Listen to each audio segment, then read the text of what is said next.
Bonjour à tous, j'espère que vous allez bien, et comme vous l'avez vu dans le titre de la vidéo, aujourd'hui je vais vous raconter la vraie suite des aventures de Forrest Gump. C'est parti!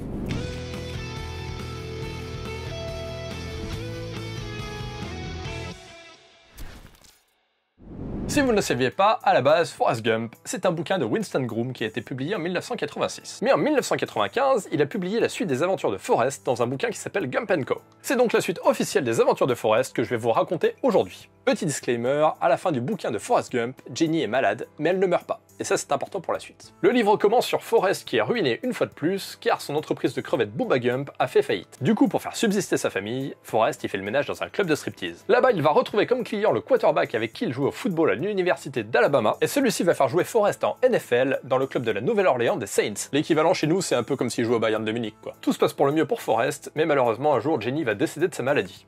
Forrest va donc rentrer en Alabama pour assister à son enterrement et laisser tomber les Saints sur un match capital. Il se retrouve donc encore une fois viré, veuf, et en plus il va devoir gérer le petit Forrest.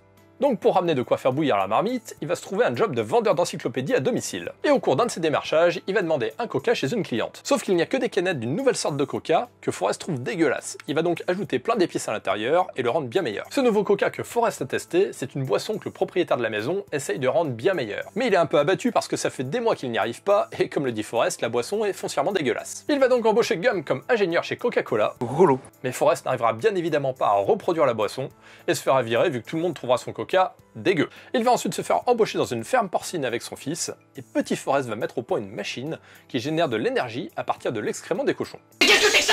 Toute la ville est ultra contente de cette nouvelle source d'énergie, jusqu'à ce que Forrest fasse exploser la machine et que toute la ville se retrouve couverte de merde de cochons. Pour éviter de se faire lyncher, Forrest va courir jusqu'à la gare et va arriver à monter dans un train pour Washington DC. Là-bas, il va retrouver par hasard le lieutenant Dan qui, en plus d'être handicapé, est maintenant à moitié aveugle. Par un hasard de circonstances, Forrest va rencontrer le président Reagan qui va l'envoyer en mission top secrète en Iran. Bien évidemment, là-bas, Forrest va faire de la merde avec l'ayatollah et va se retrouver en prison à son retour aux États-Unis. Il va en sortir en acceptant un travail de réinsertion dans un parc d'attractions thêmé sur la Bible. Là-bas, Forrest va s'embrouiller avec un mec, la bagarre va dégénérer et il va finir par foutre le feu au parc. Cette histoire arrive jusqu'aux oreilles d'un businessman new-yorkais qui va embaucher Forrest. Il le paye 250 000 $ par an avec appartement de fonction, secrétaire ultra bonne et chauffeur pour juste signer des papiers. Forrest, il est un petit peu simplé mais pas complètement con non plus.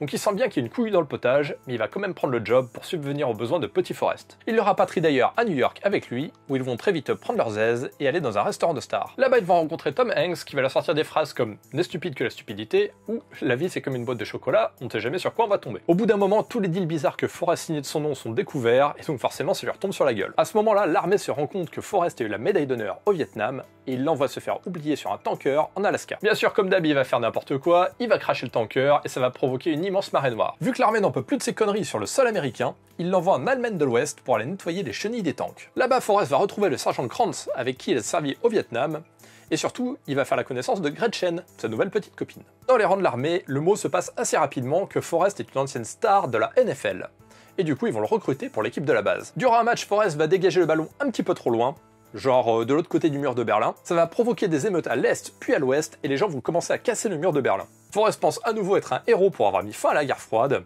mais dans le haut commandement, on va lui expliquer qu'en fait c'est une couverture pour garder des espions en position.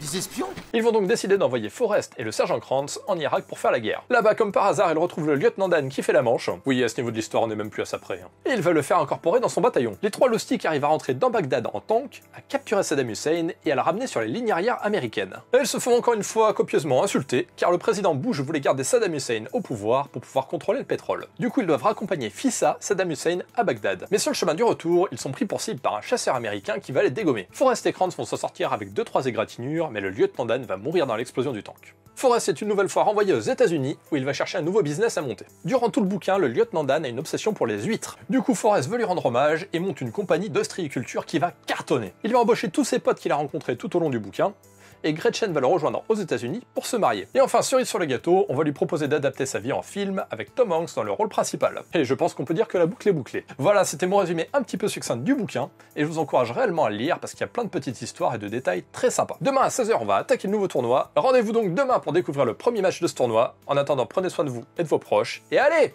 ciao bisous!